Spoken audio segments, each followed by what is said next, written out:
देखिए, पिछले क्लास में हम आप लोग को बताए थे रिफ्रैक्शन। तो रिफ्रैक्शन से जितने भी रिलेटेड है वो हम आपको बतलाए थे। आज रिफ्रैक्शन थ्रू द प्रिज्म बताएंगे। समझे? इट इज वेरी इंपॉर्टेंट है, माने इसमें प्रॉब्लम बहुत आते हैं और इसलिए कॉन्सेप्ट क्लियर रखिएगा, तब आप कुछ कर पाइएगा। तो पहला है कि प्रिज्म। प्रिज्म क्या है? एक सॉलिड मतलब इक्विपमेंट है, कह सकते हैं एक सॉलिड है। तो इसमें क्या होता है कि प्रिज्म का जो रहता है, देखिए ए रेक्टेंगुलर रहता है, इसमें 3 सरफेसेज रहता है। तो देखो सरफेस क्या है, तो हमने दिखाया है सरफेस। एक सरफेस ए, यहां से लीजिए ए बी बी ए, एक सरफेस हो गया, ये लेटरल सरफेस हुआ। समझे? इधर लेटरल सरफेस क्या हो गया, यहां से लेंगे तो ए सी सी ए डैश, 2 हो गया। और क्या है, एक आपका ये हो गया। समझे? तो 3 सरफेस रहेगा, लेटरल सरफेस। अब रही सवाल कि इसमें एक बेस है, ये बेस है, ये बेस है, ये क्या है, रेक्टेंगुलर है। तो प्रिज्म में इस ढंग से, प्रिज्म आप देखेंगे बाजार में मिलता है, ट्रांसपेरेंट रहता है।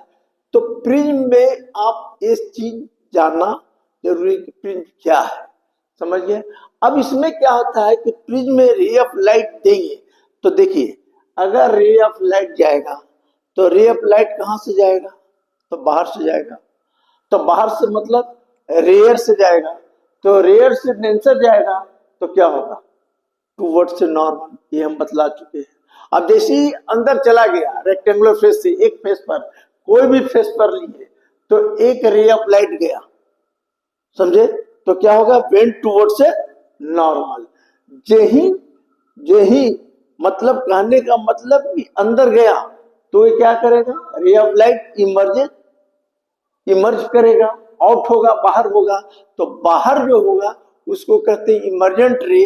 तो वो कहां से होगा, तो सेकंड फेस से होगा। तो सेकंड फेस क्या है, तो अंदर क्या है, डेंसर। अब डेंसर से रेयर में जाएगा तो क्या होगा, अवे फ्रॉम नॉर्मल रहेगा। तो this is a fundamental concept of the prism हो गया। प्रिज्म में क्या हुआ कि प्रिज्म ये 3 लेटरल फेसेज है, सरफेस है 3, इसका ये बेस है, रेक्टेंगुलर फेस है। तो when A ray of light incident on A first face, पहला फेस पर जाएगा तो क्या होगा, bend towards a normal. Since क्योंकि रे ऑफ लाइट जो है रेयर टू डेंसर जा रहा है, अब फिर डेंसर से रेयर जा रहा है। तो this is a concept of prism हो गया। अब रही सवाल कि प्रिज्म में रिफ्रैक्शन थ्रू द प्रिज्म के बारे में अब हम डिस्कस करते हैं। देखिए, अब इसमें क्या है कि एक प्रिज्म है। देखिए, ये बढ़िया से समझिएगा क्योंकि प्रॉब्लम इसी पर बनता है। अगर कॉन्सेप्ट नहीं है तो फिर समझ में नहीं आएगा भाई, बात बोलते साहब। इसलिए आप इसको ध्यान से समझिएगा। जैसे ही प्रिज्म है तो रेक्टेंगुलर फेस दिखा दिया, ठीक है, एरे ऑफ लाइट गया, एरे ऑफ लाइट गया, ठीक है। तो क्या होगा, ये नॉर्मल है। तो ये क्या किया कि बेंट्स ऐसे गया दूसरे फेस पर, अब फिर इधर से निकल गया। तो देखिए यहां हम लोग नॉर्मल, इसका नॉर्मल इधर कर दिया। तो देखिए ई ए बी सी प्रिज्म है, ठीक है। तो 2 रिफ्रैक्टिव सरफेस के बीच जो एंगल होता है वो एंगल ऑफ प्रिज्म होता है, इसको रिफ्रैक्टिव एंगल भी कहते हैं। तो रे ऑफ लाइट ऐसे गया, ये बेंड टुवर्ड्स से नॉर्मल, नॉर्मल की ओर मुड़ गया, फिर यहां से गया, समझे, तो इधर मुड़ गया। इसको जाना चाहिए था किधर, मतलब ये नॉर्मल इसका इस फेस पर नॉर्मल ये देखा है और इस फेस पर नॉर्मल ये देखा है। अब देखिए ये एंगल ऑफ क्या हो गया, इंसिडेंस। इसको मान लीजिए आई, इसको मान लीजिए रिफ्रैक्शन हुआ तो R1। इस फेस पर रिफ्रैक्शन जो हुआ इसको कर दिए R2। और जो निकलने वाला रे है, तो कोई किताब लिखता है I डैश या कोई लिखता है E, जो लिखना होगा लिख लीजिएगा। एक कॉन्सेप्ट हो गया। When a ray of light incident इस पर गया, रिफ्रैक्ट होने के बाद इधर आया, फिर इधर आ गया। अब इसमें नॉर्मल यहां मिला, इसका नॉर्मल ए हुआ। तो आप देखिए कि इस केस में आप कि देखिए क्या होता है। तो हम जानते हैं इस एंगल, इसको मिला दिए आगे, तो ये हो गया सी। सी माने हैं तो इसको मान लो, इसको मान लो पी, छोड़ो कुछ मान लो ना, कोई दिक्कत नहीं है। अब रही सवाल कि इसको जाना चाहिए था किधर, इसको जाना चाहिए था इधर, ठीक है। और इसको कहां जाना चाहिए था, इसको रे ऑफ लाइट, इसको तो पीछे हम बैक कर रहे हैं तो मिला रहे हैं, तो ई हो गया ए, तो ए हो गया। तो देखिए ई क्या हो गया, इसको कहते हैं डेविएशन, याद रखिएगा, इसको कहते हैं हम डेविएशन। देखिए इसको समझिए, माने ध्यान दीजिए, क्योंकि आता है रिफ्रैक्शन थ्रू द प्रिज्म, आता है क्या, refraction through prism, through prism आएगा। तो आप इंजीनियरिंग वाले लड़के सभी याद कर लीजिए, सिर्फ फॉर्मूला इसका 12 में डेरिवेशन भी आता है। तो रिफ्रैक्शन थ्रू द प्रिज्म, तो रे ऑफ लाइट गया इधर, मूव किया, फिर इधर से इधर मूव किया, जाना चाहिए था किधर, इधर। और इसको जब इधर चला गया तो इसको बैक में पीछे मिला है, तो जहां पर मिला वो हो गया डेविएशन। अब देखिए डेविएशन हो गया।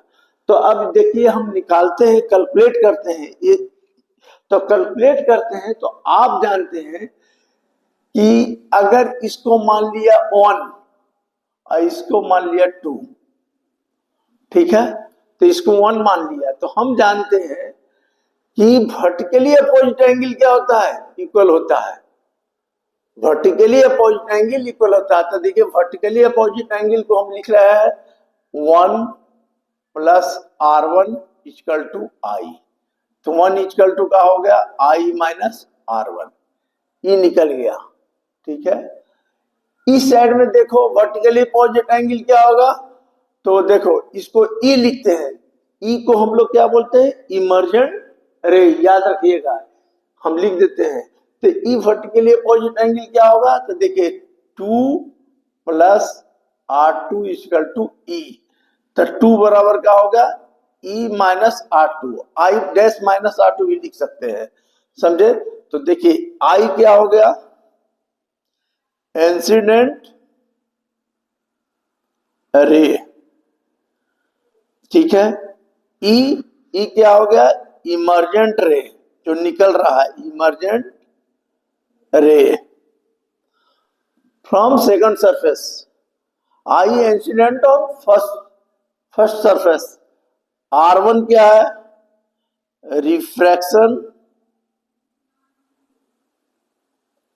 Through first surface. R2 क्या हो गया, रिफ्रैक्शन थ्रू सेकंड सरफेस।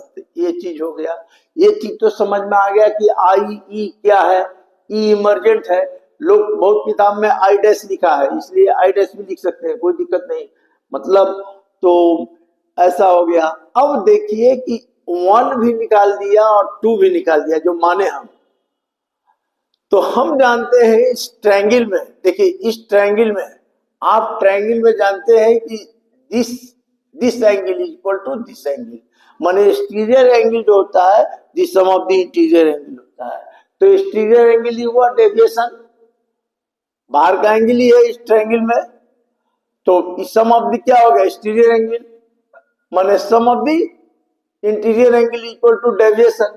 तो इसको हम लोग लिख सकते हैं, देखिए इसको हम लोग लिख सकते हैं, देखिए इसको हम लोग लिख सकते हैं 1 प्लस 2 इक्वल टू डेल, इस ट्रायंगल में। अब देखिए 1 का वैल्यू क्या है, 1 का वैल्यू है I माइनस R1 और 2 का वैल्यू क्या निकाले, E minus R2 equal to deviation. तो इसको कर सकते हैं I प्लस E और माइनस कॉमन ले ले, R1 plus R2 equal to del. ठीक है, ये हो गया। अब रही सवाल की ये फार्मूला है, आपको हिसाब बनाने के लिए आएगा, समझे। जेई वगैरह में तो आता है, तो आपको किताब में भी डायरेक्ट ये लिखा हुआ है, लेकिन आपको दिमाग में लगाना है कि आई क्या है, ई क्या है, R1 R2 क्या है, डेविएशन क्या है। अब रही, हम आपको बताते हैं कि इस ट्रायंगल में देखिए, ये ट्रायंगल क्या है। अगर इस ट्रायंगल में लेते हैं तो देखिए हम लोग अब इस ट्रायंगल को कंसीडर कीजिए। मान लीजिए कि इस ट्रायंगल को कंसीडर करते हैं, तो इस ट्रायंगल को ए है, बी है, सी है, इसको मान लीजिए डी और इसको मान लीजिए ई, चलेगा। तो देखिए ट्रायंगल डीईपी में क्या होगा, R1 plus R2 plus P equal to 180 इस ट्रायंगल में। ठीक है, अब रही सवाल कि देखिए क्वाड्रिलेटरल में, क्वाड्रिलेटरल ए हो गया ए डी पी ई, इसमें क्या होगा, तो इसमें होगा ए प्लस पी इक्वल टू 180, भी पढ़े हैं। क्वाड्रिलेटरल में अपोजिट एंगल जो है सम ऑफ दी 180 होगा। ए क्या है पहले बता दिए, ए भी दिमाग में बैठा लीजिएगा। ए क्या है, एंगल ऑफ प्रिज्म। ये क्या होता है, याद रखिएगा, एंगल ऑफ प्रिज्म क्या होता है, तो 60 डिग्री होता है, क्योंकि इक्विलैटरल होता है। तो इक्विलैटरल ट्रायंगल में क्या होता है, एंगल 60 डिग्री, तो ये 60 डिग्री हो गया। अब ये दोनों इक्वेशन को इक्वेट कर दीजिए, तो इक्वेट कीजिएगा तो क्या होगा, R1 plus R2 plus P equal to A plus P। ठीक है, 180, E P कैंसिल, तो A बराबर क्या हो गया, R1 प्लस R2। तो एक फार्मूला E भी हो गया, एक फार्मूला E हो गया। ठीक है, अब A निकल गया, तो A क्या है, एंगल ऑफ प्रिज्म, तो R1 प्लस R2। अब देखिए यहां, अब इसका वैल्यू इसमें बैठा दीजिए, इसका वैल्यू इसमें बैठा दीजिए, तो क्या हो जाएगा, I प्लस ई माइनस ए हो जाएगा इक्वल टू डेविएशन। तो I प्लस ई बराबर क्या हो जाएगा, ए प्लस डेल। तो ई भी एक फार्मूला हो गया। चलिए लिखते जाइए, अब जो घेरते जा रहे हो फार्मूला है I प्लस ई।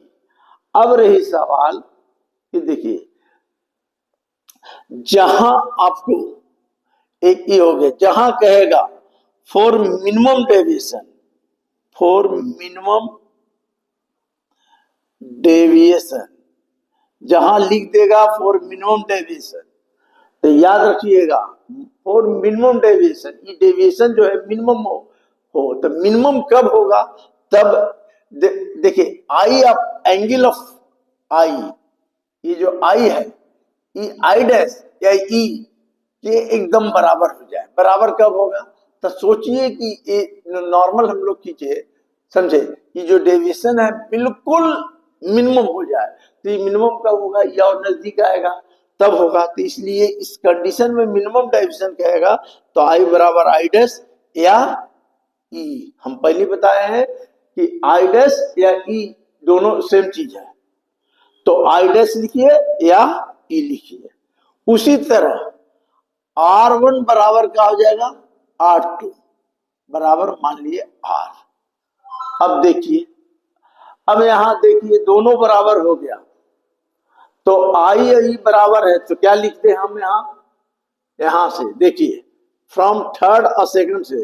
तो देखिए पहले हम क्या करते हैं कि सेकंड से लेते हैं, तो R1 बराबर R2 हो गया, किसके लिए, मिनिमम डेविएशन ऑफ प्रिज्म के लिए। फॉर्मूला आप याद कर लीजिएगा। तो जब तो एंगल ऑफ प्रिज्म क्या हो जाएगा, जब दोनों बराबर हो जाएगा तो R1 बराबर R2 बराबर R मान लीजिए, इसका मतलब क्या हो, R हो जाएगा, यानी कितना हो गया 2R। इस केस में क्या होगा, I बराबर E हो गया, तो E क्या हो जाएगा 2I बराबर A plus del M. Del M इसलिए लिखेंगे कि मिनिमम डेविएशन है, तो I बराबर क्या हो गया A plus del M by 2। तो यहाँ I भी निकल गया, यहाँ R कितना आ जाएगा, तो R बराबर आ जाएगा A बाई 2, तो A बाई 2। तो देखिए आपको फॉर्मूला हम क्या बताएं, I plus E minus R1 plus R2 बराबर डेविएशन।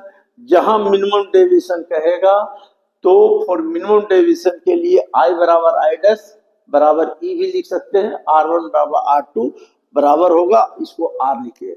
अब फ्रॉम स्नेल लॉ क्या है, तो देखिए फ्रॉम स्नेल लॉ क्या है, तो देखिए फ्रॉम स्नेल लॉ मेरा है क्या, देखिए फ्रॉम स्नेल लॉ मेरा है कि mu equal to sine I बटा साइन आर।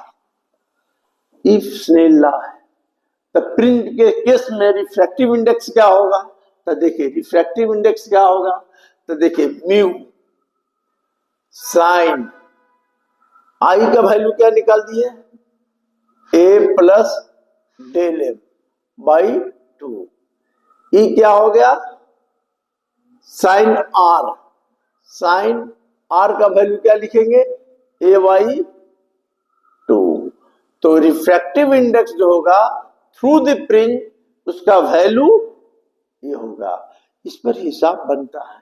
तो म्यू देखिए सॉल्यूशन भी हम कर दिया, आपको रिजल्ट भी ला दिया, और रिजल्ट का जो वैल्यू है आप याद कर लीजिए। अब देखिए mu equal to sine A plus D M by 2 और साइन ए बाई 2 इतना आ गया। अब देखिए डेविएशन क्या होगा, तो देखिए यहां पर क्या होगा, आप पढ़े हैं कि sine equal to 1 limit theta tends to 0 छोटा रहेगा, तो पढ़े हैं, तो साइन थीटा बराबर क्या होगा थीटा, ये हम कई बार बताए हैं। तो यहां पर क्या होगा देखिए, तो यहां पर हो जाएगा साइन एंगल है तो एंगल के बराबर हो जाएगा, तो ए प्लस डेल एम बाई 2। ये क्या हो जाएगा ए बाई 2 बराबर म्यू, 2 कैंसिल, तो क्या होगा ए प्लस डेल एम बाई ए बराबर म्यू, यहां से मल्टीप्लाई कीजिए तो म्यू ए बराबर a plus del m, mu minus 1 into a बराबर क्या हो गया डेल एम। तो मिनिमम डेविएशन का फॉर्मूला क्या हो गया mu minus one into a by del M.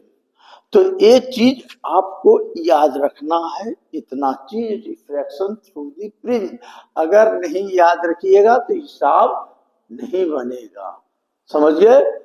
और जब प्रॉब्लम बनाइएगा देखिए ये अगर आ गया रिफ्रैक्शन थ्रू द प्रिज्म तो आप इतना कर दीजिएगा, डेविएशन निकल गया, समझे। अब यहां पर देखिए आपको हम बताते हैं कि ये सब चीज, अब देखिए आता है क्या इसमें, अब देखिए इसमें हमने बताया आपको क्या कि डेविएशन,